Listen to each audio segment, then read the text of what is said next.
عربی میں حروف جازمہ 5 ہیں۔ جازمہ کا مطلب ہے جزم دیتے ہیں۔ جب یہ فعل مضارع پہ داخل ہوتے ہیں تو اس کو جزم دے دیتے ہیں۔ ٹھیک ہو گیا۔ یہ کون سے ہیں؟ لم، لما، لام امر، لائے نئی، ان شرطیہ۔ ٹھیک ہو گیا۔ شرط یہ ہے کہ یہ فعل مضارع پہ داخل ہوں۔ آج جو میں بات کرنا چاہتا ہوں یہی ہے کہ جب یہ حروف جازمہ فعل مضارع پہ داخل ہوتے ہیں تو یہ کیا عمل کرتے ہیں۔ ان میں سے پہلا عمل لیں گے تاکہ بات صحیح سمجھ آئے ہمیں۔ یہ دیکھیں لم لکھا ہوا ہے، اس پر صرف بات ہوگی۔ یوز آف لم، لم کا استعمال۔ دیکھیں یہ فعل مضارع پہ داخل کر رہا ہوں میں، فعل مضارع کے اوپر۔ ٹھیک ہے، ماضی کی کوئی بات نہیں ابھی یہاں پہ ہو رہی، صرف فعل مضارع کی میں بات کر رہا ہوں۔ اب دیکھیں یہ تھا فعل مضارع یفتح، فتح سے یہ بنا تھا یفتح، فعل مضارع بنا تھا۔ یہ یاز کی نشانی ہے فعل مضارع کی۔ شروع میں الف ہوتا ہے، تا ہوتی ہے، یا ہوتی ہے اور نون ہوتی ہے، تو یہ فعل مضارع کی نشانی ہوتی ہے۔ آخر میں یہ دیکھیں پیش آ رہا ہے یفتح، کیا ترجمہ ہوا؟ کھولتا ہے یا کھولے گا وہ ایک آدمی۔ ٹھیک ہو گیا۔ اب یہی یفتح میں نیچے لے آیا ہوں، پیچھے لم لگا دیا، تو لم کے آنے سے اس کے اوپر جو پیش تھی وہ ختم ہو گئی، اب یہ ساکن ہو گیا۔ جب ساکن ہو گیا تو ترجمہ بھی بدل گیا۔ یہ پہلے فعل حال اور فعل مستقبل کا ترجمہ تھا، اب یہ آ رہا ہے فعل ماضی کے اندر۔ نہیں کھولا اس ایک آدمی نے۔ دیکھا لم کے لگانے سے ترجمہ کہاں چلا گیا؟ ماضی میں چلا گیا۔ ماضی میں کسی کام کی نفی کے لیے آتا ہے۔ لم کیوں آتا ہے؟ ماضی میں کسی کام کی نفی کے لیے آتا ہے۔ داخل ہوا مضارع پہ اور ترجمہ اس کا کرا دیا پھر ماضی میں۔ ٹھیک ہو گیا۔ تو کیا تھا ترجمہ پہلے کا؟ یفتح، کھولتا ہے یا کھولے گا وہ ایک آدمی۔ لم یفتح، نہیں کھولا اس ایک آدمی نے۔ نمبر 2 مثال کو دیکھیں۔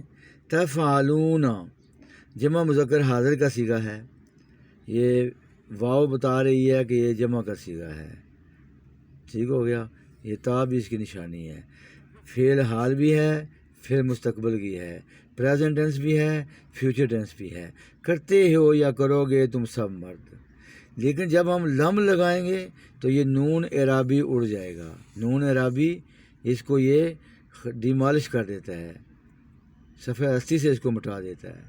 تو یہاں دیکھیں نظر نہیں آ رہا آپ کو، یہاں پہ ختم ہو گیا۔ لم کے آنے سے نون اعرابی ختم ہو گیا۔ لم تفعلوا، پہلے ترجمہ کیا تھا؟ کرتے ہو یا کرو گے تم سب مرد۔ لم کے آنے سے 2 کام ہوئے، ایک نون اعرابی اڑ گیا، ٹھیک ہو گیا، لفظوں میں بھی دیکھیں فرق آیا اور ترجمے میں فرق آیا، ترجمہ ماضی میں چلا گیا۔ نہیں کیا تم سب مردوں نے، نہیں کیا تم سب مردوں نے۔ لم تفعلوا، نہیں کیا تم سب مردوں نے۔ 2 مثالیں ہوگی۔ اب تیسری کو دیکھیں۔ لاحق یلحقو، یلحقو، یلحقان، یلحقون، جمع مذکر غائب کا صیغہ ہے، فعل مضارع ہے، پیچھے نشانی بتا رہی ہے یا، یہ فعل مضارع ہے، یہ واو بتا رہا ہے، جمع کا صیغہ ہے۔ یلحقون، ملیں گے یا ملتے ہیں وہ سب مرد۔ اس کو اٹھا کے یا پہلے لے آؤ، ملتے ہیں یا ملیں گے وہ سب مرد۔ فعل حال کا، فعل مستقبل کا، دونوں ترجمے اس کے آ جاتے ہیں۔ لیکن جب لم لگاتے ہیں ہم، پھر کیا چینجنگ آئی؟ دیکھیں پھر یہ نون اعرابی ختم ہو گیا، پیچھے کیا بچا؟ لم یلحقو، پہلے ترجمہ کیا تھا؟ فعل حال اور فعل مستقبل میں، اب ماضی میں چلا گیا، نہیں ملے وہ سب مرد۔ اب چوتھی مثال کو دیکھیں۔ نقصصو، ہم بیان کرتے ہیں یا کریں گے، 2 ترجمے ہو گئے، فعل حال کا بھی، فعل مستقبل کا بھی۔ جب لم لگائیں گے تو دیکھنا لم نقصص، اب پیش کے بجائے یہاں پہ جزم آ گئی ہے۔ میں نے کہا تھا نا پیش کو اڑا دیتا ہے یہ، اور نون اعرابی کو بھی اڑا دیتا ہے۔ تو لم نقصص، ہم نے بیان نہیں کیا، ترجمہ فعل ماضی میں چلا گیا۔ پہلے ترجمہ کیا تھا؟ فعل حال اور مستقبل میں، لم کے آنے سے فعل ماضی میں ترجمہ چلا گیا۔ ایک اور دیکھیں مثال۔ تعلمون، تعلمون، جمع مذکر حاضر کا صیغہ، جانتے ہو یا جانو گے تم سب مرد۔ ٹھیک ہے۔ تو جب لم لگایا تو نون عرابی اڑ گیا، پیچھے بچا تعلمو، لم تعلمو، اب ترجمہ ماضی میں چلا گیا، نہیں جانا تم سب مردوں نے۔ انشاءاللہ یہ چیز آپ کو اگر پہلے بھی سمجھ آیا، اب سمجھ اگر آئی ہے تو بہت فائدہ ہوگا۔ قرآن پاک میں یہ مثالیں دیکھتے جائیں، لم کہاں کہاں لگا ہوا ہے، ٹھیک ہو گیا، بہت فائدہ ہوگا۔ نہیں جانا تم سب مردوں نے، آخری مثال کو دیکھیں، تغفرو، معاف کرتے ہو یا کرو گے تم ایک مرد، بعد مذکر حاضر کا صیغہ۔ جب لم لگائیں گے تو تغفر ہو جائے گا، پیش اڑ جائے گی، جزم آ جائے گی، لم تغفر، نہیں معاف کیا تم ایک مرد نے۔ اوکے، اب دیکھیں نوٹ، جہاں ماضی کے زمانے میں امید نہیں ہوتی وہاں لم آتا ہے، یعنی لم فعل مضارع کو ماضی کے معنی میں کر دیتا ہے۔ ایک اور چیز یاد رکھیں کہ جیسے یہ پیش کو اڑا دیتا ہے، نون عرابی کو اڑا دیتا ہے، ایسے ہی الف واو یا حروف علت ہیں، لم کے آنے سے یہ بھی اڑ جاتے ہیں۔ بلکہ یہ ذہن میں رکھیں کہ یہ حروف جتنے ہیں، لم، لما، لام امر، لائے نئی، ان شرطیہ، یہ پیش کے بجائے جزم بنا دیتے ہیں، نون عرابی کو اڑا دیتے ہیں، ان کا ایک ہی کام ہے۔